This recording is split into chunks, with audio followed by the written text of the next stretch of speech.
podcast where two bearded film fans watch the best and worst horror movies of all time. My name is Luke Condovacate and I'm joined by my regular host, Mr. It's Mr. Ben Errington. I said that like I needed a wee, but that's not true. Regular ghost. Just had a wee. You just had a wee, haven't you? What? How would you rate the wee out of 10? 3 out of 10. Oh, it wasn't much to it. It wasn't one of those ones where you have been holding it in for ages, and it feels like if you arrived at the toilet like half a second later, it would have been bad. And you get to it, yeah, but you get there just on time, and it's like Indiana Jones sliding through the. Are you the kind of Are you the kind of person who wakes up in the morning dying for a pee, and they'll get up immediately, go and get back in bed, or you just leave it as long as you can, hold it in until the very last moment? I don't wake up needing to pee normally. Which not means in the middle maybe I've wet the bed at some point and not realised. Sometimes I don't wake up needing to pee at all. And some idiots spill the drink everywhere. I just sweat a lot around my middle.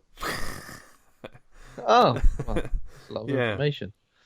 I go to the toilet, but I don't actually go to the toilet, if you know what I'm saying. You secrete. Yeah. Yeah, I see what you mean, mate. It's all coming out of you in sweat. It's all coming out. That's lovely. Now. Oh, shit. Oh, you smell delightful. Okay, so how's it going? Are you flowing? Yeah, fine. I'm flowing. Good. I'm feeling good. I don't need a wee yet. Maybe later. I've got like a giant bladder mug of coffee. It's huge. Look, it's so milky. I feel like that's gonna piss through me, and then I'll piss. Yeah, it's gonna piss right through you and making you need a piss. So, I've got some horror news for you. It's not really horror news, but it sort of is. So, Empire Magazine have changed their top 50 horror movies of all time list. They've updated it. I know. How dare they? They're literally shitting on our doorstep here. I know. So I've had a quick flick through. Like a cursory glance, I can't quite see what exactly they changed, but I can see that The Skin I Live In is now gone. It's been demoted. Okay, one of the most popular episodes of ours on YouTube. I say popular like it's been viewed a lot more than the other videos. Yeah, but that's one of my favourite films as well. Like from that list. Yeah, maybe because it wasn't all out horror. It is kind of, but okay. So that's gone. Hereditary is now in there at number 35. Shaun of the Dead is now 31. I'm sure that was way higher up the list than that before. I thought it was like 15 or something like that. Yeah, I think it was. A Quiet Place is in there at 24, which I'm a bit. I don't know. Behave yourself, Empire. 24. Trying to please the bigwigs. Yeah, I feel like they're trying to please the audience there. Like they're playing to the crowd because that. I mean, okay, if you're gonna put it in, that's fine. Put it in around 49, 50. But like 24, above Shaun of the Dead, above Hereditary, above loads of great films. I don't think so. Get Out is in there, but Get Out was in last time, but now it's in at 19, and it was like 48 or something before. Was it? Yeah, it was quite. I'm pretty sure it was one of the first episodes we did. I remember that. Yeah. Yeah, it was, but I thought we did it because it came out in the cinema. I couldn't remember us doing it because it was in the list. Oh well. Really? Well, I don't fully remember. Yeah, I don't either. I thought we did it because in the list would have been up. But it's at 19 now. I think we've lost a few other films in there. The top 10 I think is about the same, but it's just interesting to see. It Chapter 1? No, that was on there before, wasn't it? Was it? No, it wasn't. That I feel like in terms of recent horror films, if you're going to put anything, I think It Chapter 1 has been, because it's not just about how good a film it is; it's how big of a cultural impact it has as well. I think that has to be factored into it. Like it's not the be all and end all, but I think this version of Pennywise is punctured like the zeitgeist. Like it's in everyone's mind. Everyone knows this version of Pennywise now, and it's like in all the other trailers. Like all the other trailers for other films are like riffing on this film. Yeah, and I mean it's a completely different take on the character than what Tim Curry did, but I don't think they're in the same realm. Yeah, a lot more eye work, but I don't think they're in the same realm as like a film as a whole. Taking those performances out of it, the films as a whole. Like I've spoke to people about it, and people have gone, "Oh, I preferred the original." I definitely. And I go, the original what? And they go, the original film. I go, well, it was a miniseries. Yeah.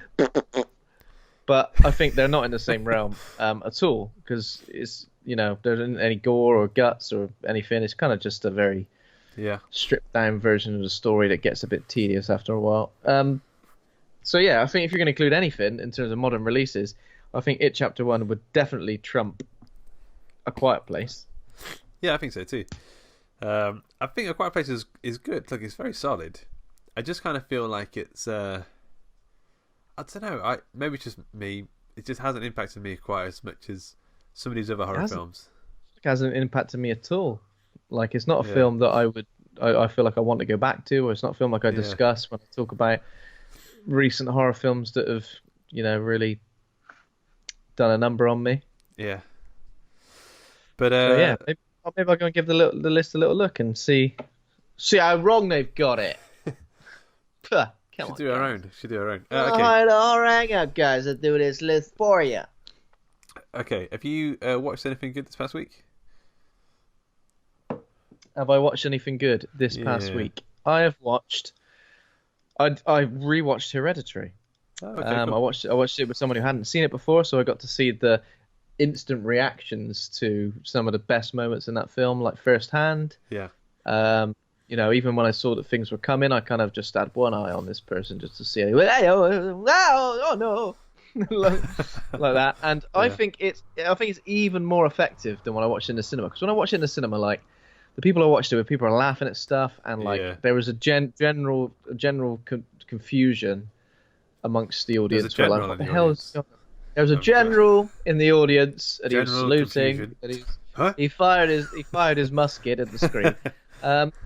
But I think this time I got a chance to really sort of absorb it, and sort of there were loads of things that I'd kind of forgotten, like things that obviously, because I know what the story was and I know what the outcome of that story was, I was on the lookout for various other things, and there were some great little clues sort of left around, and people in photos, and it's a really like unnerving. I think it is a truly harrowing experience. But yeah, I think I was due a rewatch. It'd probably been, well over a year since I saw it the first time. But yeah, so I bumped up my score, mate. So my score originally, I'd given it an 8 out of 10. And that's not I think maybe... What's that? When we watched it? B+ or something? I'm pretty sure I would have been around I think it's an A. I think it's an A. Yeah. So, or an A-, maybe. Yeah. So now I bumped up to 9 out of 10, which is maybe an A, just an A. Yeah. An A just a proper 10. Solid A. Solid A. So I think I've bumped it up to that because it's a difficult one, because it's, a lot of people saying, I prefer Midsummer to Hereditary. I prefer Hereditary to Midsummer. They are very, very different, but very similar at the same time. Like, there are lots of similar themes and things, but it's just a very different film. And yes, they're both about grief and loss, and but this is it's almost like a heartless film. It's got like no redeeming. It's a heartless film, yeah. There's like no redeeming arcs for anybody. There's no. Yeah. I mean, no one's essentially the antagonist. That's the protagonist of this film. Everyone gets the shitty end of the stick, really. But if you, it's very bleak. How many times have you seen it? Have you seen it just once? That once in cinema. I was going to get the Blu-ray pretty soon, I think, and give it another go. It's definitely worth a rewatch. I mean, the soundtrack as well is. I watched. So someone put a video up somewhere. That guy, is it Colin Stetson, or the guy who does the soundtrack? I think so. The way he does that never-ending breathing technique. I think it's got an actual name. It's not that.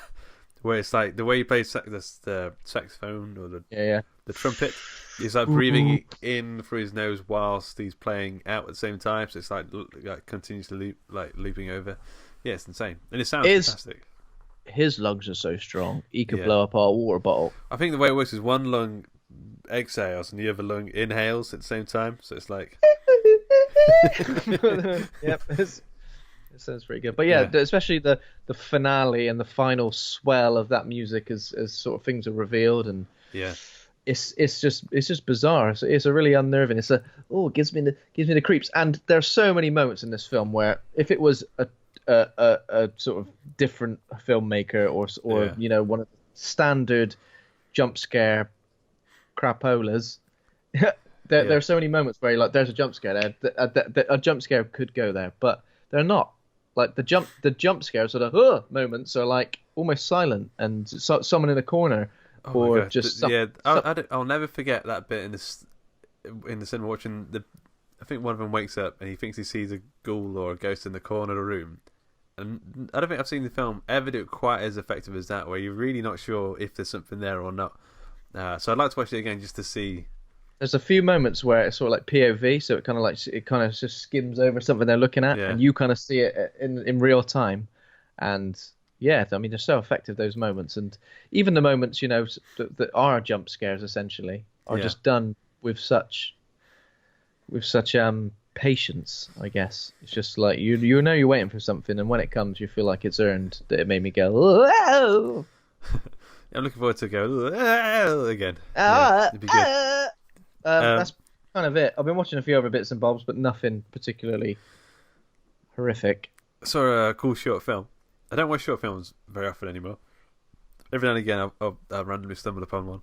It's called Stay at Home Dad. It's about 15 minutes long. It's on YouTube. Written by Cody Goodfellow, directed by John Skipp and Andrew Cash. And it's about a guy who has boobs. A dad who has boobs and he's like crying as he's feeding his baby. And then it sort of gets kind of weird from there. And it just... he sort of wants to... His wife's the breadwinner, so he stays at home. And then he has an operation to have boobs. And then he feeds the baby, and it sort of plays on some Lovecraftian crazy. There's a lot of like stop motion animation thrown in there that has a sort of 80s horror feel to it. Boobs, stop motion boobs, stop motion boobs, and it's good. I mean, there's like Cthulhu stuff going on. There's tentacled creatures going like all over the shop. So if you're into that kind of thing, I'd recommend it. There's also another one, actually, that reminds me. There's another stop-motion short film that is really worth watching called When Susurrus Stirs. It's based on a short story written by the guy... I lent you a book ages ago called In This River by Jeremy Robert Johnson. Yeah. It's based on a short story of his, and it's the most obscene, grotesque body horror film. Not just like short film, like film that you'd ever see, but it's all like stop-motion, sort of physical, practical effects. It's very R-rated. But for like really rated, but yeah, that's definitely worth watching. So if you're looking for a couple of practical effects short horror films, those are definitely recommend those. Sounds good, man. Did I ever give that book back to you? I've never seen you in person since then. Seen you in spirit. That's a good excuse, if anything, isn't it? I'll get it sent up on the Amazon Prime, mate. That'll get your brand new copy. I watched a short film actually. I don't know if you've seen this advertised. Obviously, a little bit more mainstream, but Jurassic World dropped a little short film called Battle at Big Rock, which is dropped a dinosaur egg. Directed by Colin Trevorrow, obviously, who did Jurassic World. Did he do? No, he didn't do Jurassic World: Fallen Kingdom. 8-minute short film. So obviously, spoiler alert for Fallen Kingdom. Have you seen that? No, that's a newer one, right? The latest one. Yeah, I've not seen it. Oh, I was about to do a spoiler alert. It's not huge, but kind of basically there are some ideas put across in this film that humans and dinosaurs are gonna need to coexist at some point somewhere. Yeah, it is a bit like, I mean, that wouldn't happen. People get rounded up pretty quickly. There's not like thousands of them. There are probably less than 50. Okay. But yeah, so basically it plays upon that. For people who are having a nice family camping trip at Big Rock National Park, and some dinosaurs turn up, and obviously chaos ensues. So, I mean, if anything, this short film shows that humans and dinosaurs can't really coexist. Yeah. Even if they're big, cute plant eaters. What word am I thinking of? Brachiosaurus. Herbivores. That's what I meant. Yeah. So it's pretty cool. If these, and there's some interesting bits in the credits as well.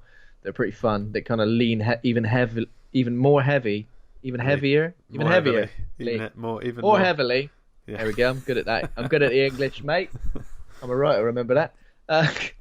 There's some fun mid-credits bit which kind of lean heavy on the world, dinosaurs and humans coexisting, and the carnage that would ensue. So should I watch that before? I was going to watch that before I watched the Fallen Kingdom thing.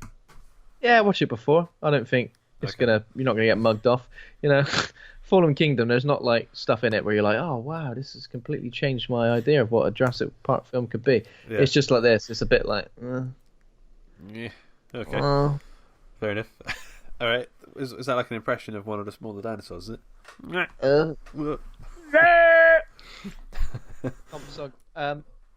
Stephen King's new book is out as well. So Institute, I've got that on Audible, and I've started listening to that. Seems a bit like it's going to be like there's like dark forces and gifted children and an institute. So maybe like a bit maybe like a bit X-Men, or like a bit like everyone's a bit like Carrie. Yeah. Where they've got people have got Firestarter or something. Firestarter, yeah. So I've just cracked into that. I've probably only listened to about 30 minutes of it so far. But, you know, the last 3 or 4 of Stephen King releases I've read, so I thought maybe I'll have a little Audible session. Yeah. You know? The Outsider was good. Did you read that one? I sure did. Yeah, I love The Outsider. I thought it was great. Yeah. And then there was the other one recently, Sleeping Beauties, which was like a massive one. Yeah. I didn't get around to that one, no. But yeah. Well, speaking of Stephen King, yeah. This week I went to check out. Thank you. This week I went to check out the new It movie. It Chapter 2. Interestingly, It Chapter 1 wasn't called It Chapter 1. It was just called It, and then this one's called Chapter 2. Imagine reading a book and it's suddenly like you're halfway in. It goes Chapter 2. You know what? So I just read Chapter 1. Yeah. I didn't sign up for this. So have you got some info? Maybe it's one of those things where like they were like, we don't know how well it's going to do, but I thought they'd already originally planned. At the end of It Chapter 1, which wasn't called It Chapter 1, it said It Chapter 2, didn't it? Yeah, I think it did. Yeah. Maybe Chapter 2. The kids, the Losers Club, will return. Yeah. Okay, so It Chapter 2. It Chapter 2 is a 2019 American supernatural horror film and the sequel to the 2017 film It, both based on a 1986 novel by Stephen King, also called It. So, 27 years after their first encounter with the terrifying Pennywise, Losers Club have grown up and moved away until a devastating phone call brings them back. It's PPI. That's ending soon, isn't it? There won't be such a thing as PPI soon. I think the statute of limitations is running out or something. So what? I know, yeah. This one hasn't scored as well as the first one. 62% Rotten Tomatoes, 79% audience score, 7 out of 10 on IMDb. The Rotten Tomatoes aggregate text, whatever they call that bit, says It Chapter 2 proves bigger doesn't always mean scarier for horror sequels, but a fine cast and a faithful approach to the source material keeps this follow-up afloat. So, I mean, how did you feel about it? I mean, I've got to be honest, like when It Chapter 1 came out, I think we were riding on a new wave of Stephen King sort of fandom, new adaptations, new books were coming out, and it just felt very sort of like we were hitting some Stephen King prime. I'm kind of a bit bored of the Stranger Things style kids attack a monster thing now. I don't know about you. So I wasn't looking forward to this one as much as the previous one. I mean, I was looking forward to this a lot. Think about how we felt at the start of the year, you know, that we were going to get Pet Sematary. Yeah. It Chapter 2. What else? Castle Rock. Yeah. You know, it was going like Stephen King crazy, but nothing has really like been, oh my God, wow. And I loved It Chapter 1. It Chapter 1 or It was great. Pet Sematary was kind of lame. And I think this is fine. I think it's good. It emulates a lot of what happened in the first film and does it well. It's long, and you know, I'm not the kind of person to go, bloody hell, that's a slog. I mean, I'm fine to sit down and like a good boy, and you know, eat my popcorn and stuff. But it didn't. The first 2 hours kind of went by quite quickly for me. Same, yeah. But, I think a lot of people said but the really final, moves. Yeah, but the final 50 minutes, it did kind of feel like, oh, come on, wrap it up now. It could have easily been. Do you feel like it started to... Because I did the same thing. I started to check my watch about 2 hours in. When he went into the sewers, did you think that's because that's when it starts to tread the ground of the first one? And this is what I said was the problem with doing the book in 2 separate stories. Because in the book, these happen at the same time. So the final fights... Yep. Sort of happen at the same time. Parallel. Yeah, exactly. It's like parallels of them. Yeah. So the similarities in the way what happens and the ending are supposed to be similar, but now it feels like we're going over old ground. We've kind of already seen. Already done it. Yeah. Yeah. And it almost felt like in the finale when people got split up and there were more and more, visions and dream sequences and that. Yeah. It almost felt like, right, well, we've had enough of this. Let's get the wheels in motion. Let's have a finale. It could have easily lost 30 minutes and been just as effective. And I don't think it was. I would like to see a supercut. I'd like to see someone take both films and sort of make a 3-hour cut out of both of them. It almost feels like Pennywise's presence in this film. It doesn't, even though there's loads of him and there's loads of him terrorizing them as adults and stuff. It doesn't quite feel as intense. In the first film, I was like, oh, here he comes. Whoa, whoa. This film, it's like, there he is. Not him. Him. He's trying to more ludicrous in this one, which I think is okay because it's kind of like a Freddy Krueger sort of thing. Like he gets more ludicrous as time goes on. But that's not to say. I think they were smart by including a couple of scary scenes because there's one scene in this one that I found more like at both films. I think the most scary, maybe on par with Georgie's death at the beginning of the first one. It was like the under the bleachers bit with the little girl. Oh yeah, that was pretty creepy. Is his I eyes? think that's where it really does come into its own, which is when you've got these interactions between Pennywise and like an unknowing kid. This is the thing, like Pennywise threatening a kid is scary. You're like, oh my god, he's going to eat that kid or kill that kid or whatever. When he's threatening one of the main characters, you're almost a bit like, yeah. I mean, I know obviously there's just as much of a threat from him to adults because we see in the opening and obviously other things, but it just doesn't feel, his presence doesn't feel as, it almost feels like he's going about doing these things, but does he really care? Whereas in the first film, it's like it's everything to him. He needs to feed. He needs to taste the fear. All of these things. In this film, it feels like he's kind of just going about doing these things, and then there's the same thing as well, where I feel like he doesn't pose any threat because he's had them in his grasp before and not done anything. I know people say it's about him trying to salt the meat, but I think it gets to a point where it's like, yeah, but you're gonna die, mate. Like they're going to kill you.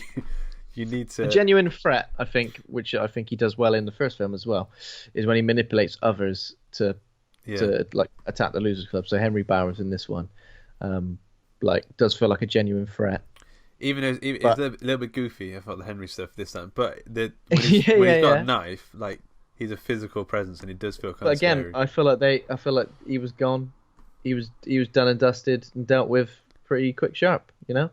I think it does well at keeping some stuff from the book. Like, I mean, it doesn't lean massively into the parallel, is it like interdimensional stuff, but we get the like Native American sort of flashbacks and rituals of Chud and all that stuff. We don't get like a cosmic turtle or any mention of cosmic turtle. We don't get the Losers Club having to have sex with each other to get out of the sewer in adult or child form. Because it's going to raise a lot of questions. But yeah. Yeah. Okay. Well, I mean, so let's talk about this cast, the staff. Because the staff on the shift are pretty good. Pretty well chosen. We've got Jessica Chastain taking over as Beverly Marsh. It's pretty spot on casting. James McAvoy playing Bill Denborough. A little bit off left field, I think, but James McAvoy can do anything. Bill Hader, as Richard told you, a lot of people are saying he's like Oscar worthy. I'm like, that's a bit far-fetched. I mean, he's great in this. Like, he's fantastic. Oscar-worthy. But he's great. But, he's Richie grown up, right? Like, yeah, he's doing it very, very well. And there's a couple of emotional beats that were really good. But, I mean, Oscar-worthy, that's ludicrous. I don't know how to say his name. Isaiah Mustafa plays a grown-up Mike Isaiah Cameron. Mustafa, did you know he is the Old Spice dude? What, the muscly guy? Yep. The muscly Old Spice guy? Really? Yeah. That's insane. So I was just stumbled across something where it said, oh yeah, and the guy from Old Spice advert is Mike, and I was a bit like, oh my god, yeah. So That's he's crazy. the only one who stayed in Derry. Everyone else has moved away, but he's the only one who stayed, and so he hasn't forgot anything. He remembers everything. Jay Ryan has taken over as Ben Hanscom. Ben Hanscom is the sort of the chubby kid, but has grown up into a sort of a male glamour model / architect / like a very sort of gravelly, lovely voice. Like he's turned into like the perfect man. Oh, Jesus Christ, Luke! Whoa, whoa! James, were you all right in the film? Did you? I had did to you watch step it out a alone? couple of times. James Ransone plays Eddie Kasparek. Eddie, that's like a perfect casting. Like he looks like a guy grown up. Same with Jessica Chastain, and he's sort of got the same way about him, the same sort of timbre of his voice and everything. He's basically grown up to be the same person, but instead of his mum dictating everything to him, it's his wife, which happens in real life sometimes. Yeah. Andy Bean plays Stanley Uris. Not the same Mr. Bean that you're thinking of now.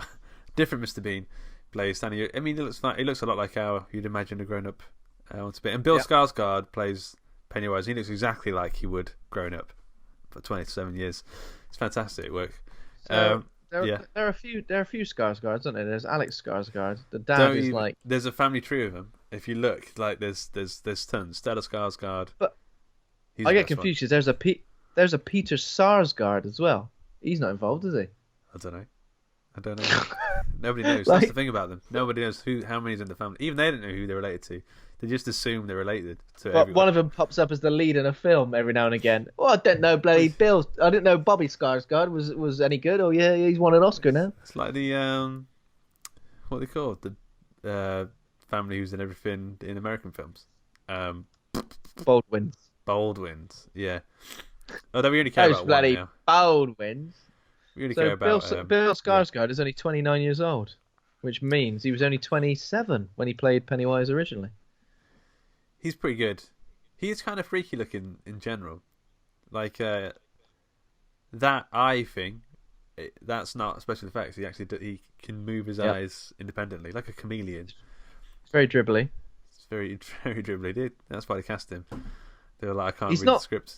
He's not like over the top either. Do you know what I mean? Like he monologues a bit, but not loads. He insults the Losers Club a bit, but not loads. You know what I mean? It just doesn't feel like he's too over the top and theatrical and ridiculous. You know when sometimes villains in films are a bit too theatrical and just stab him.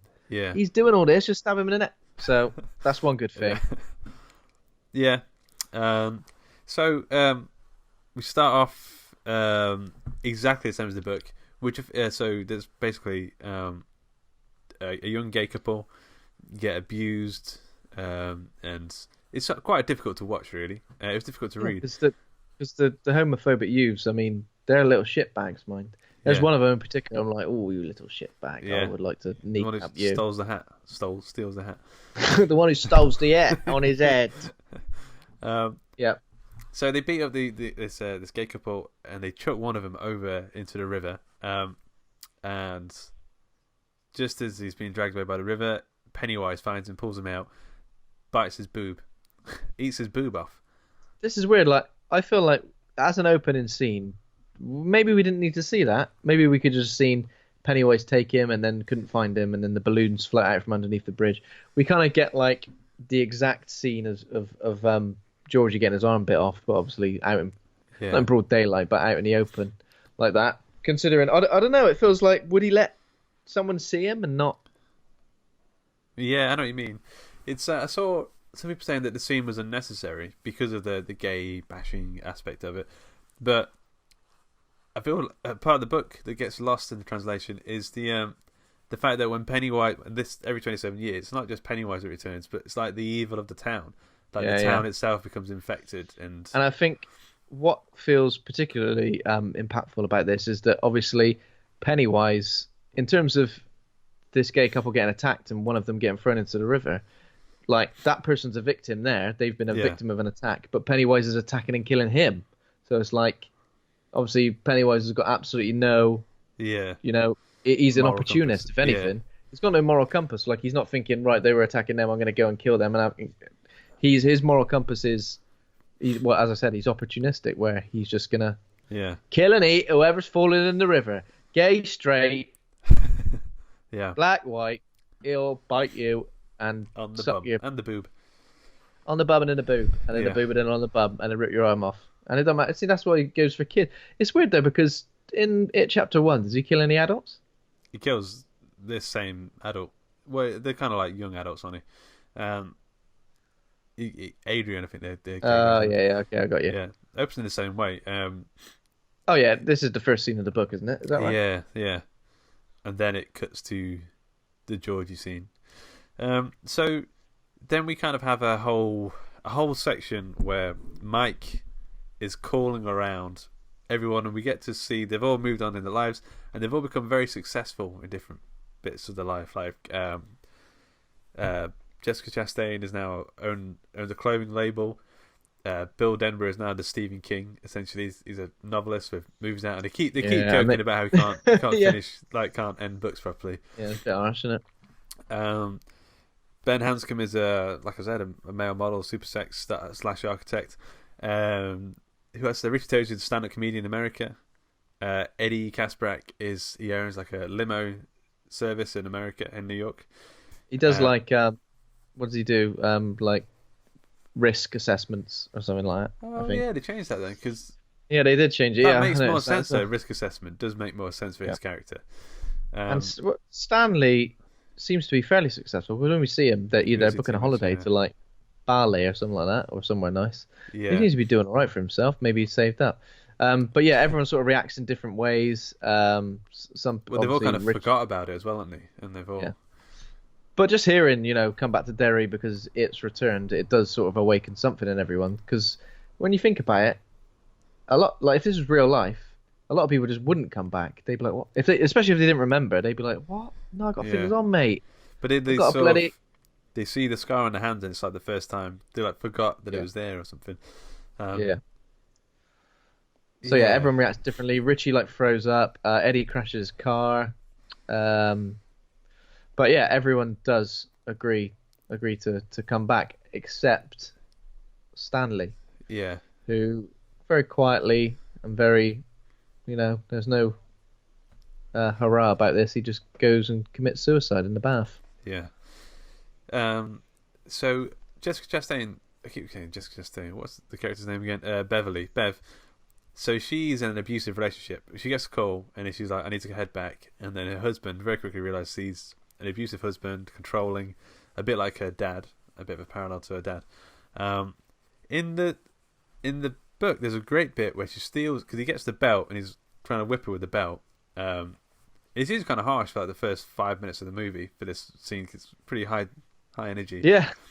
She steals the belt from him in the book and she whips his balls over and over again. I felt like that bit was missed. I felt like we missed a close-up of the balls being walloped. To be fair, though, this scene, in terms of the book, this is almost exactly how I pictured it. Yeah, It felt like exactly the same. Sans bull whipping. Yeah. Well, I felt there's this... It feels really close to the book for quite a lot of the first hour or so. So the losers all head back to Derry to go to a Chinese restaurant.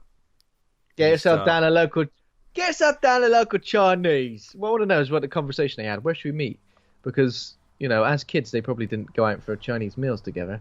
And Mike just went, I'll be honest with you, I love Chinese. And I am craving one right now. So let's all meet at a local Chinese. It looks like a good one. It's got a table that spins around and stuff. And you get fortune cookies. I don't think we actually get fortune cookies in Chinese restaurants here. Do we? I just got to ask for them, mate. They're under the counter, mate. You got to ask for. Can I have a fortune cookie? They go, "Can you handle it?" And I go, "I can handle it, mate." Don't you leave in here crying. This is really nice when they're all reunited and they're all kind of like, "Oh, where have you been?" And then Levin's like, Richie Tozier's like the life of the party. He's like, "That's Ben," because everyone doesn't recognise him. He's like, "Who the fuck's that guy?" And it's Ben. And there's a really funny bit where he does an impression of Jabba the Hutt. And yeah, it's lovely. It's like, I want to be mates with these guys. That's how I kind of felt. But yeah, things kind of go a bit haywire pretty quickly. And again, these visions are pretty much the same as in the book, right? Like a lot of the things, almost exactly the same. I remember the eyeball thing, and the one wing thing. Yeah, it's almost identical.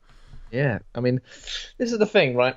It's a weird one because for me, the true horror nature of films like this get a little bit lost when you kind of know everything's a vision. It's all out, and you know that everything's gonna just end, and someone's gonna go, "Whoa, it's just a vision."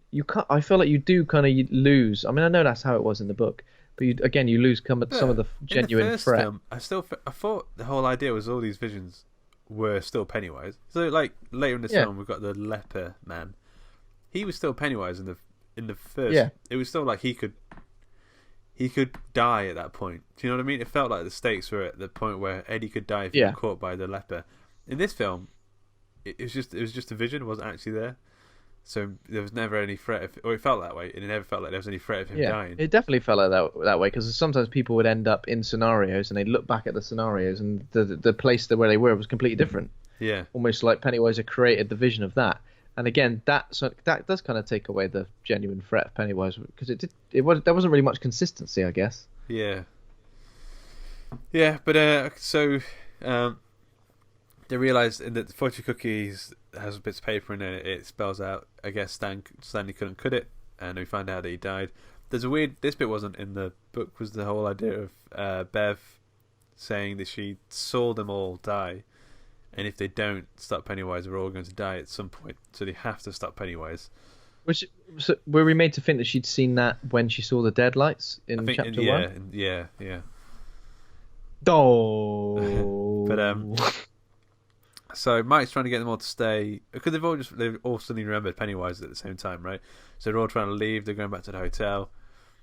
Pennywise, yeah, I remember him. What's he up to these days? Still murdering kids, right? Yeah, that's classic Pennywise. Yeah. I'm off. So Richie Toad's heading off. Eddie's heading off. They don't want to stay. They all go back to the hotel. I think Bill goes back to Mike's place above the library, and he realizes that Mike is not very well.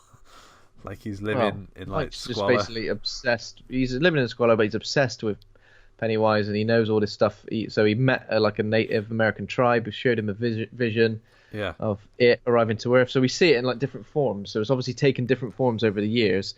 Things that would be, I guess, scarier to the people who were around then. So like some sort of bird thing. What else is there? I remember seeing like a bird. There's a bird thing, and then it turns like a big monster thing. I think it's like a indescribable monster. And after a while, I'll just be a clown. Well, it's weird because when he's first turned into a clown, like he's like a man clown, like a man with a big head. Like that's the most terrifying thing of all, the man with a big head, like a receding hairline. Yeah, maybe he's like attacking men who are conscious about their hairline. Leave us alone, all right? We've got enough shit to deal with over here. Yeah. Mike drugs Bill with like a micro dose of something, just basically so he sees he saw everything that he sees, like with the ritual chud, which is basically they've got like a chud. They've got like a leather box. What would you describe it? Leather vase like a leather, or something. Yeah. Leather, like a thing which has obviously got all these markings on it. The original Tupperware container. Yeah, exactly. They're like, oh mate, I got some leftover spaghetti bolognese here. Got anything to stick in it? Stick it in the ritual chud thing. Go on, chud. Go on. Yeah. No, we can't do that. So obviously there's a way of that all these people stand around and you can trap Pennywise inside and mug him off somehow. Is that right? Yeah, I think that's pretty much it. At the same time, Henry Bowers is still he lived at the end after the last one, and he went to the mental institution because he killed his dad, and now he's seeing balloons, and there's a dead body. Oh, it's the body of what's his name, Patrick Hotstetter, I think. Yeah, it's the body of like his mate from the first film, isn't it? And this was good. This was like some really good makeup. He was sort of just a horrible zombie bloke. Yeah. And he's sort of showing Henry Bowers the way. So I'm assuming, obviously, he's Pennywise in some form, showing Henry Bowers. There's a lot of that kind of stuff in the book. The stuff where like, kids that he'd killed, he'd use them as sort of ways to manipulate people. Also, the car that pulls up is the Christine car, although it's not necessarily the Christine car in the book. Anyway, it's meant to be the same kind of car as Christine, and it had like a Shining vibe where you've been lured on by ghosts. Do you know what I mean? To do something. But so Henry attacks. I think it's fairly quick, isn't it? It seems to zoom by. Henry sort of attacks him in the hotel. Is that right?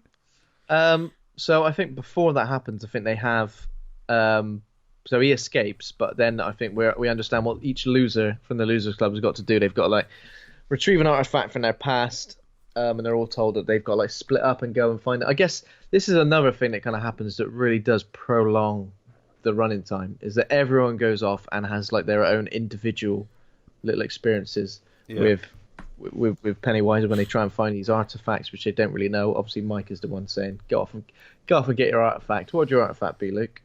I don't know. But would you? I was trying to work out the best way to do this because it does take age. Like you only need a couple.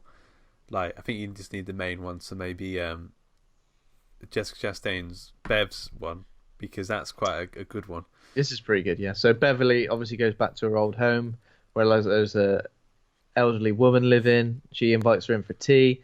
She's creepy, man. This was the first teaser trailer we saw. In the teaser trailer, it seemed kind of scary. In the cinema, people were howling with laughter. Yeah. People were laughing. Weird, like Bev turns one way, she's drinking a tea, and behind her, the woman's like, just like jangling around. Do you know what I mean? She just sort of like spider walks across the. Yeah, it's just like a little funky chicken dance across the room. I didn't like it because she was naked. You couldn't see. Yeah. You couldn't see her very well. She was in a dark room, and she kind of went. I mean, it was freaky. I find it freaky, and I find the reveal of this obviously. So Bev goes around her house. She finds like a hole in the wall. She's just like she starts taking off the woman's skirting board. Yeah. Get changing rooms in here. Look, she's mucking. She takes off. She finds the letter, obviously, the love letter, the winter fire. There you go. They play on that all the time, don't they? Still thinks that. Jesus just Christ. Get over it. Still thinks that Bill wrote it. Idiot. They could have been more subtle on that stuff. Like every time she reads it, you see Ben looking over, like a kicked puppy. He's like, we get it. It's a love triangle. Why don't we do handwriting test so we can see whose handwriting it is? Already know it's Bill. Oh. So and then obviously we do get a good reveal where the old woman comes out as like a big, horrible, lanky, saggy boob witch. I mean, that was pretty terrifying because there was a few heavy footsteps. It reminded me of that bit in It Follows. Remember that really tall dude? Yeah. It was a bit like that. But when she gets away, obviously she realizes that house is like condemned. Derelict. Derelict. I actually quite like that reveal. I thought it was quite good. Yeah, definitely. So Bill goes back to the storm drain where Georgie had his arm off and he was killed. And there's another little boy there called Dean who's just like milling about. And Bill, bit weird, is like going, if you ever see a clown or hear a clown, don't just run far away. And he obviously, and the little boy does say, I've heard voices of a clown and little kids down a bloody shower drain, haven't I? Yeah. Bill doesn't really get a proper scare at this. Oh no, he does. Yeah, he puts his arm in the drain, and then all the arms, the fingers grab his arm. Yeah. So that one could have been skipped over. I don't think they even needed that scare. He could have just reached in and got the thing. There could have been like a near scare. The thing is, because everybody needed to go off and have their own little story here, it felt like a lot. Like 7 people going off or 6. Is it 6 now without Stan? It felt like a lot. Do you know what I mean? It felt like it was almost like I was mentally ticking it off in my head when I was watching it. I was like, well, that's those 2. It felt a bit like a game, like collectible. I'm not a big fan of those parts of games where it's like collect 7. Collect 7. Collect 7 scary bits. Yeah. Who else? I don't think they were all like different enough. Yeah. It almost felt like people would just go somewhere. There was something from their past that they kind of hadn't really faced up to. Then there was a scare. Then they got their thing, and then they were like, "Oh, actually, it's all right now." So it almost felt like Eddie's was all right. Eddie went to the chemist, and the chemist farted. Yeah, like, it was really weird. It's the same chemist from before. I just think the tone of it. Yeah, same chemist. Really, he was absolutely. He was ancient, wasn't he? This guy? Yeah. He just sort of walked away. I'll get you your aspirin here. And like it's just like overly comedic. Yeah. So Ben goes to like the high school, and he remembers like an old encounter he had with it. This is something we need to talk about. Yeah. Something we haven't talked about. They've obviously de-aged the child actors. I didn't even notice when I was watching it. Did you? Jesus, I literally couldn't take my eyes off of it. Everyone looked like PS4 graphics. Like especially Richie. I've heard a few. Like, I was just in another podcast talking about it, and they were like, they didn't even notice. So a few people, they've clearly not changed. So I think Beverly, they haven't changed. I think the people they changed. Finn Wolfhard, that Richie told you. Finn Wolfhard, he looked a bit weird actually. Because he looks 45 now. Yeah. Him, and they changed Ben. Ben looked very smooth, very sheen. Didn't even notice it. Yeah. Didn't they get voice actors to do their voices as well, or something? Yeah, that's true. Because obviously some of them bloody voice dropped, don't they? Yeah. I think Eddie was a little bit different as well. There's a really funny bit of Eddie with the bat and ball. I don't really remember what part it was in or why he was doing it, but he just playing his bat and ball in front of Ben's face. Yeah. Was that when? That was when they were under the sort of underground in the clubhouse thing, clubhouse. Yeah. So so Richie goes to Abandoned Arcade where he finds like a game token. Yeah. We get a little bit of old Henry Bowers bullying him. We also get the gay thing that's completely new. Is it? Where he called him a... Well, he sort of had a crush on one of Henry's cousins or something when they played a game. Okay. I didn't realise that was legit. I thought maybe he was just being pally with him and he was accused of having feelings for him. But maybe he does. Or did. I thought so, because at the end they changed it so he loved Eddie. Okay, I've got you. I thought it was kind of a seed for that, which kind of makes sense. I quite like that they added that detail. So Richie's scare was quite good. There was the whole thing with the lumberjack. The colours changed, which I've only seen that in one film before, and that's the In the Mouth of Madness. Really? Where like some Lovecraftian god thing just changes the world and makes it blue. The colour grading went a bit weird. And obviously this is from the book as well, isn't it, with the lumberjack statue. It's a bit like the Black Hole Sun music video. His face kind of like twists and contorts. Yeah. It was pretty scary, but again I was a bit like, well, it's just a vision. Do you know what I mean? It just felt like it felt empty. Yeah. And that kind of loomed over everything for me in this, where I kind of constantly just felt, well, it's just a vision. Oh, I'll be alright. Well, it's just a vision. Oh wait, hang on a sec. So I thought Bill's thing was the piece of paper with the boat, but then he also gets the bike. Yeah. He does. And so obviously we get the big Stephen King cameo, which is pretty good. I thought Stephen King's a charismatic guy. Like he plays that quite well. But again, they go, I don't like your endings, or whatever he says. Like and he was like reading one of his books. Yeah, like, you know, it was a bit on the nose, but I liked it. And you know, when he turned up, there was a little bit of murmuring in the crowd, and I was like, yeah, come on, guys, that's right, you know it, don't you? Keep up. There's Silver away. There's a funny bit where he said, "I'll be honest." Yeah, so I can't think of many actors who could do that with that much like earnestness than James McAvoy going, "I ho Silver away," with like fully like committing to that ludicrous. So and the bike basically like bends in half, and he like falls over, but he manages to somehow fix it. He's like, "Yep, that's all right, I'll do."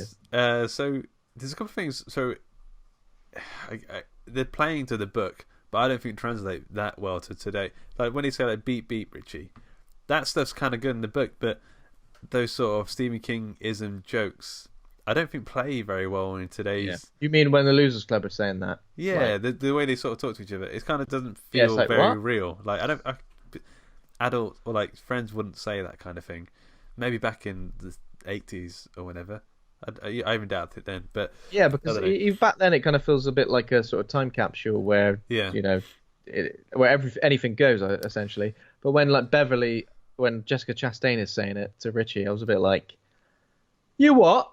Yeah, it's weird. But it felt like a more Easter egg than more like an Easter egg than for the story, if that makes sense. Yeah. So some of the other like artifacts from their past include like a shower cap, which was Stanley's when they're in the clubhouse. There's a great bit in the clubhouse again with adult Richie doing an impression of Pennywise. I found that genuinely that was good. Laugh out loud funny. Yeah, he comes out of like a dark corner as well, doesn't he? Yeah. And what else? And Mike finds the rock, which was apparently the rock that started their fight against the Bowers gang. Yeah, it's a great rock fight. Yeah. Yep. And when do we get the bit when Henry attacks Richie in the hotel. Is that next? He goes home, doesn't he? Well, he goes back to the hotel after he gets attacked by the leper, and he's got like a gun call over him. And he goes into the shower, and he gets stabbed in the face. Yeah, he gets stabbed right in the face by Richie. Sorry, not Richie, Henry. Yeah. And obviously Henry's got like a weird. There's a good line, isn't there, when Henry's got like his weird mullet, and someone says something about him still having a mullet. Yeah, it's probably Richie. It sounds like something he'd say. Get rid of that haircut. You've had it for 20 years. God damn it. Yeah. Yeah, but he manages to stab Henry in the chest. He just gets in the shower quite casually with a knife sticking in his face. Yeah. Yeah, it's quite good.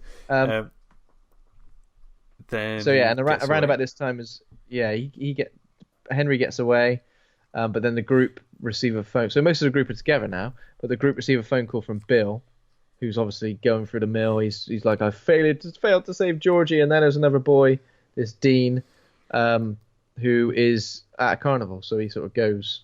Is that right? Yeah, that's right. Yeah, so he goes to try and find. This is completely new. This is This is new. He goes to find Dean because he knows that Pennywise is going to get him for some reason. I can't remember why he thinks that. But then he goes into like a house of mirrors thing. The way the Dean kid dies is kind of brutal. I wasn't quite expecting it to be that brutal. Again, this is a problem because of everything being a vision. I just thought, is this a vision as well? Oh no, I thought. And when he died, I thought, oh, is he dead, or is that a vision as well? I mean, that's the thing. Okay. The consistency was a bit off for me. Like I couldn't tell what was real and what was not. It was weird. They should have just made everything. His thing is like, I'm going to give all the adults some visions whilst they go around town eating kids, just munching on kids. Yeah, surely he should be giving the kids visions He might be doing that as well. He might be multitasking. Surely it would be the other way around. Going. Like you want to salt the easy meat because that's like the kids. They're not going to do much against you. You can salt them, just scare the crap out of them, and you can eat them later on. Like you let them grow like old berries or something. But the adults, get them dead. Get them dead, mate. Get them dead right off. Yeah. Because obviously Pennywise kills a girl at a baseball game as well, which is earlier in the film, right? I found that a bit genuinely scary. I just found it almost unbearable. The bit he's counting down, he's not going to blow the birthmark off of her face, and he's counting down 3, 2, 1. But that unbearable pause between, like it was like he's like a wild animal at that point. You just don't know what he's going to do. Terrifying. Yeah, that was pretty impactful, I think. So after all this kind of happens, they do end up back together, and they literally retread old ground from here on. Retread old ground, yeah. So basically, this whole final act, I guess, is going back to the old house, which obviously led down to the sewers before. They do manage to get the best of Henry as well, who goes to where Mike's in the town hall sort of place, and they do manage to kill him. Or Richie, did he like axe him in the head? Yeah. Yeah. So Henry's dealt with pretty quick, sharp, and I feel keeping him around may have been a little bit better. But yeah, so now they're on their way to the house so Bill's kind of gone there on his own originally, hasn't he? And the others sort of all follow. Yeah. And then basically they go back to the same place, but they make it to the sewers. The place where they faced it before is like the same but different. Obviously, not loads of kids floating around in the massive. There's the John Carpenter head thing as well, head spider. Yes, this was great. I mean, this was a huge homage to the Thing, including a line which I think is maybe the same. It's exactly the same. It's exactly the same. Yeah. You gotta be fucking kidding me. This was good. So it's obviously comes out of the fridge, but it's Stan this time. So Stan, a kid version of Stan. Yeah. And I can't remember, does his head fall off, or do they knock its head off, or? I think it just but then off, some spidery legs, very similar to the creature in the Thing. And this was pretty terrifying because it was running around like crazy. Yeah. And again, it was almost it was retreading old ground because they kind of got like split up in the house. Yeah, different versions of Pennywise were. They give Richie or someone a bit of fence. You're like, this can kill him or something. I think that's about that, around that point. Yeah. So this kills monsters. Why? Well, if you believe it does. You can kind of tell what's going to happen with Richie Eddie. Yeah. Because he gets a moment where he freezes and he's like in the corner, sort of like, I can't do it, couldn't help you. So we kind of know that he's obviously gonna have a moment of bravery later. Yeah. So yeah, they managed to get down into the sewer, into the old big sort of cave area where they fought Pennywise the first time, and they go down a really narrow sort of tunnel well thing. Yeah. Climb all the way down there. So which is like they're in the first level of the boss, and they go even deeper. Yeah. Second level of the boss. Yeah, I mean, I don't know how I feel about this entire, because I mean, what was this last bit? I mean, it was them fighting. Oh yeah, they did the ritual of Chud when he put all the stuff into the vase and set it on fire. Burn it, yeah. But then it didn't work, and then Stanley apparently knew that it didn't work, but thought it would work for them for some reason. And then Pennywise comes out as a big spider clown, which I mean, he does turn into a big spider in the book and the original series, but I just felt like it went on for way too long, and it was doing almost exactly the same as last time, right? I think there's a bit more again.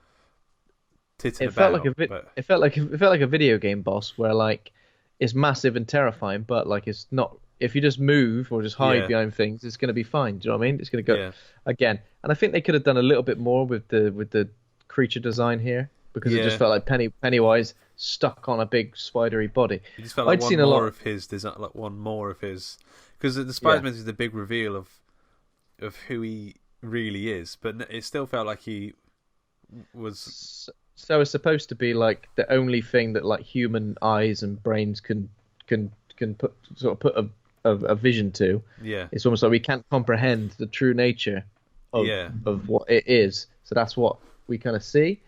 And I don't know, I just didn't really feel like that. I feel like it just felt like another of his illusions, sort of thing. And I've seen some like fan art and stuff of sort of a spidery Pennywise, and it looked really good, like a sort of weird Pennywise face hanging upside down on a like spidery face. That was pretty creepy.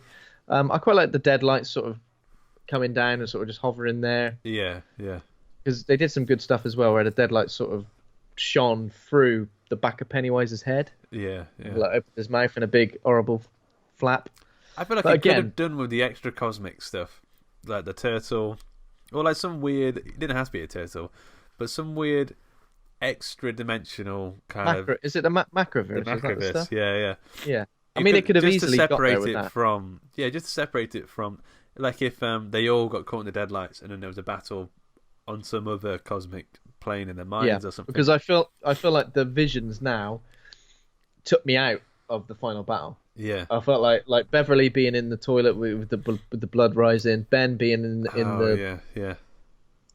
thing, and then obviously the thing that was good was Eddie and Richie doing the doors again. The scary, not scary at all, very scary. That was pretty cool, because that felt like that was part of this thing. But all the visions again just felt like, surely Pennywise is trying to kill him. Why is he going right? They've ran into that little cavern, have they? I have a vision. Yeah, I have a bloody vision. This will sort you out. It's weird, it almost felt a little bit. I mean, there is a really good moment which I kind of like. I laughed, but at the same time, I thought it was done really well, which was where the deadlights caught Richie, where he's like mid-sentence. Yeah. So he's. I think he's trying to save Mike. I think he's shouting something over to Mike. Hey, Mike, dong. Yeah, it's that super sudden. Yeah. And I think Eddie has his hero moment when he saves him. He throws a bit of fence.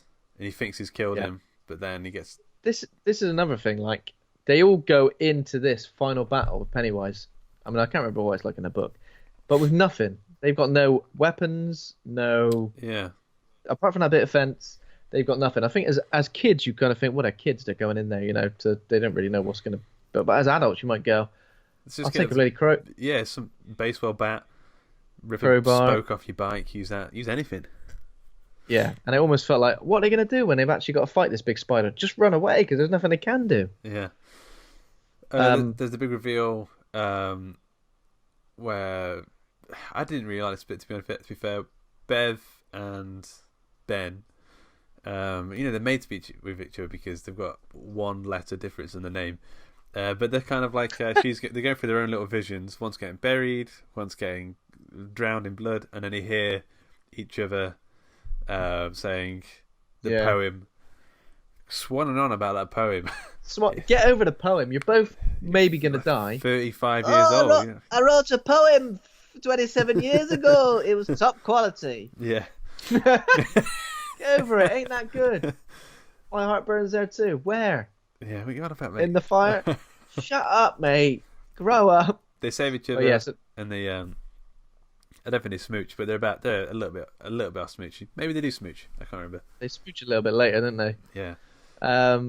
So yeah, and then Eddie unfortunately gets impaled as well when Eddie saves Richie from the deadlights. He gets impaled by a spider leg.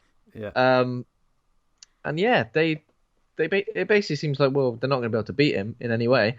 And then Bill just has a bit of a realization where he goes, maybe we'll just like make him believe, call him names, make him believe he's weaker than he is, insult him over and over. I don't know how they get to this.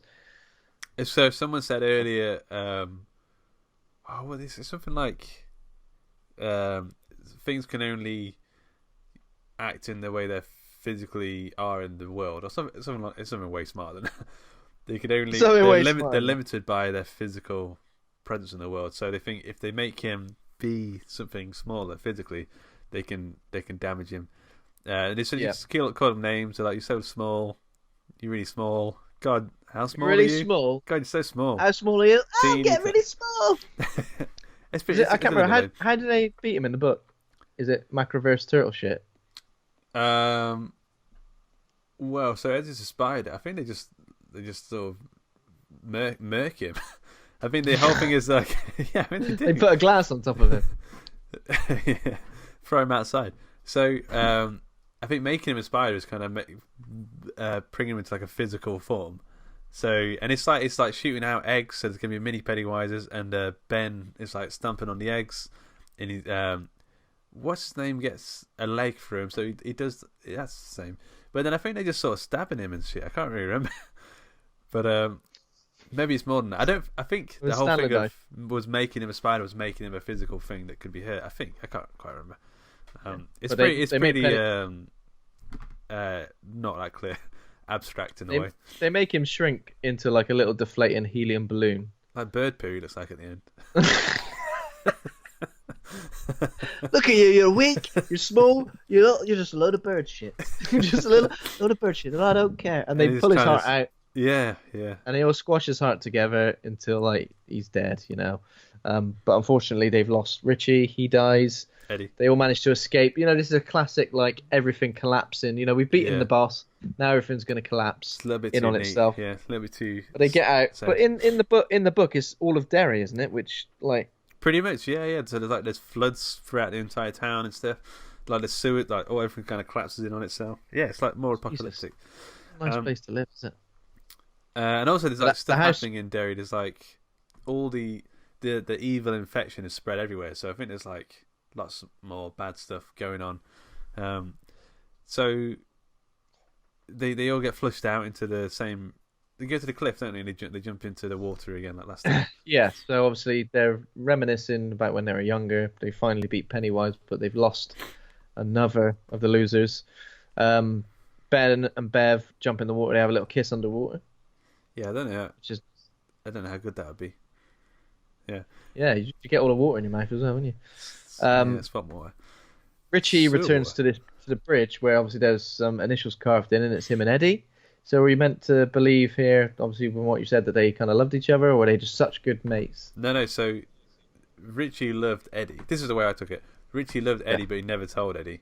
So, and at the end, he's scratching in because before when he was a kid, he wrote R hearts, but never put the E. It's only after he's died that he goes back and puts the E in. Yeah. Always fall in love, always committed, realizing you love someone, and they've just died. Too late, isn't it? Yeah. They all sort of go back to the day-to-day. So it ends with Bill getting a call from Mike, and he says, I'm going to go to Florida. Everything's all right now. It's changed in the... I do feel like they missed a trick, because in the book, I know we constantly say it's not the same as the book, but in the book, as they put the phone down, they know that they're starting to forget again. And I think as he puts the phone down, he's like, he can't remember who he was on the phone to just then. And it's the whole idea is that sort of anyone could have fought and beat a demonic monster in their hometown in their childhood and would have just forgotten about it as they've grown older.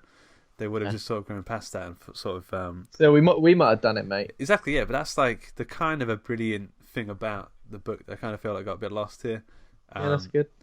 But and obviously they all receive letters from Stanley as well, basically explaining the reason he killed.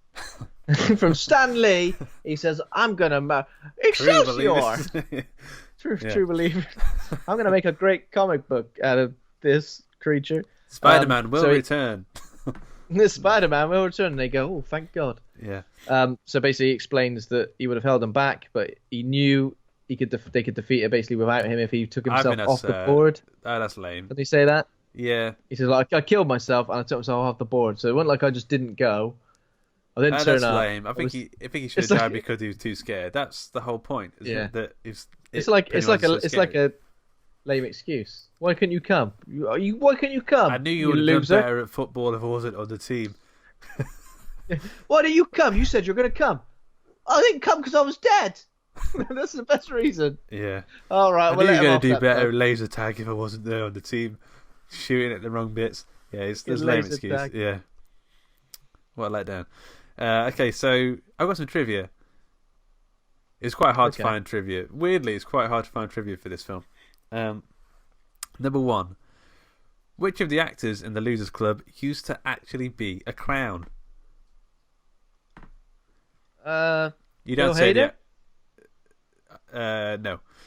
You get another go. Why not? Whoever it was who played Richie. No, whoever it was who played Eddie. I always get those two confused. No, it wasn't. Eddie. It was Jay Ryan, the guy who played Ben Hanscom. Oh, I knew it. He got that look about him, didn't he? I used to be a clown. Number two. Mate, so how bad are trivia websites? I was trying to find trivia to put in this. And sometimes I'll go around the trivia website to see if there's anything good. I went on one to look at some trivia, and it was like 27 interesting facts about the novel and the film. Number one, the story follows the exploits of 7 children as they are terrorized by an eponymous being, which exploits the fear and phobias of its victims in order to disguise itself while hunting its prey. That's not trivia. That's just like a fact in the film. That's just like a bloody part of the book. That's just like a Ben's going to get that right away. Ben's going to get that straight away. I'm not kind of it. And another one, number 2 in that list was it primarily appears in the form of a clown. I'm like, no, he's going to get that one. He's definitely going to get that one. So the question was, mate, how bad are trivia websites? They're pretty bad. You know? Correct. I usually go to IMDb, but then they're a bit obvious, aren't they? This one, yeah, they're too obvious. Yeah. Number 3. I could tell you the budget of It Chapter 1 was $35 million, but can you tell me what the budget of It Chapter 2 was? $35 million. Let's double it. Let's double it and add 5. $75 million. Man, it's really close. It's 60 to 79 million. Oh. So, I don't know why it's this is a variable. Is that just because you got to pay the actors, and it's long. I mean, is this the longest horror film? No, I don't mean that's true. Apart from is it the long? Right, it's definitely like the biggest. One of the the biggest budget blockbuster horror films, right? I mean, what else compares to this, really? Like the last 10 years, for example. Like it's got to be a sequel to something. So like one of the Conjuring or the Insidious sequels, or a Saw sequel. I don't know. I mean, it's not. This feels like an event. You know, it felt like an event. Avengers style event, but like no, it's not quite as big. But yeah, I know what you mean. Like, do you think is good? It's good for horror, isn't it? I mean, if we're gonna get, maybe The Stand next. Tell you what, the trailer for Doctor Sleep at the start of this film. Oh yeah, I was like, that looks quite good actually. The trailer for Doctor Sleep, I think we saw it. So I saw it in the cinema before it actually dropped online, which was nice because I hadn't seen that before, and I thought it looked great. Again, another book which I've read where like the way I've pictured it is almost exactly how it was coming together there. Did it really? So I've not read the book, but so this film looks like it's going to have a lot of the Shining film stuff in it. Was that? And I think not so much in the book, but at the same time, everything that wasn't the Shining stuff. Obviously, this is like an ode to the Shining, really, isn't it? I think they need to sort of present it as that because everyone bloody knows. Okay, so number 4.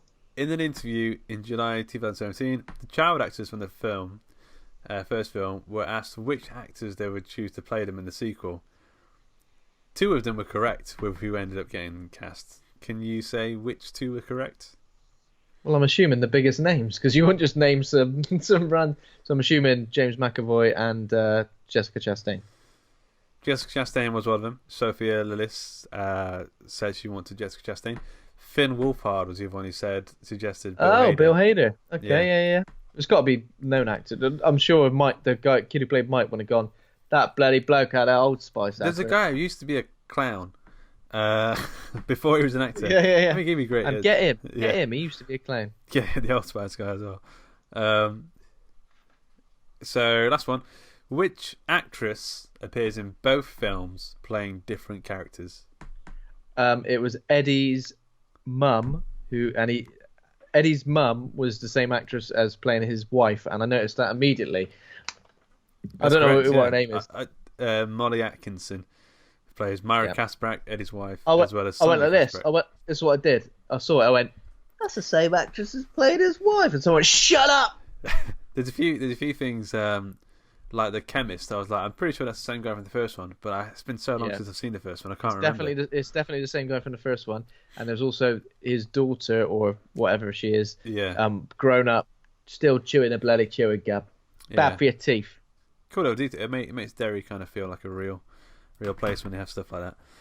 Yeah, that's it, man. Yeah. I think you got them all sort of right. Well done. Thank you. Oh, we need to rate the film. I forgot. I haven't thought about this. I don't know what I'm going to go with. I can't remember what I gave it chapter 1, but it didn't feel like it was much of a well-rounded experience as chapter 1 did. Again, it felt like they were going over old ground, but I still did really enjoy it, and I think it's just because we got more of these characters and more Pennywise, so I felt, even though it didn't feel perhaps as well-rounded as it could have done, I still enjoyed it for what it was. Yeah, so I'd probably give it like a B. Older, but not penny wiser, you could say. Well, I think I was quite keen on the first one. I think I must have given it an A or something, A minus probably, something like that. This one, not so much. I thought it was a lot of fun. You're right, you don't get films like this, a massive horror blockbuster event film, and it did it really well. I mean, I enjoyed it. I just think they should have gone to other places. They should have maybe scrapped that ending from the book completely and done something quite different, because you can't do the same thing again. But there you go. Yeah. There you go, that's it. I need to rate it. I haven't rated it. C plus. No, what are you giving more it? Than that. A B minus. B minus. It's got to be B minus. B minus. Okay. Yeah. I could deal with that. I think that's fair, isn't it? Yeah. So next week we're doing scary stories. Yeah, so we've been trying to do a lot of the newer releases, haven't we? Trying to keep on top of it. There's been a lot lately, which is nice. So, scary stories to tell in the dark. Yeah. Hell yeah! Look forward to it. And then I think maybe Invasion of Body Snatchers, or maybe do an older one or something. Yeah, so I think we've got Ready or Not long after that as well, so we might have to do that before shit in the bed. Yeah, there's a lot of good stuff coming out at the minute. It's good. Okay. Yeah. So, the show is brought to you by Hawk and Cleaver. Head over to hawkandcleaver.com. Become a patron over at patreon.com/Hawk and Cleaver. Thanks to Kovacs Camera for our theme music. Thanks to Acast for hosting the show. Thanks to the listeners and the people on the Facebook group, Horror Hangout Board of Advisors. And thanks to my co-host Ben for being alright or a dude. Thank you, Luke, as always. Right. Bye. Bye now.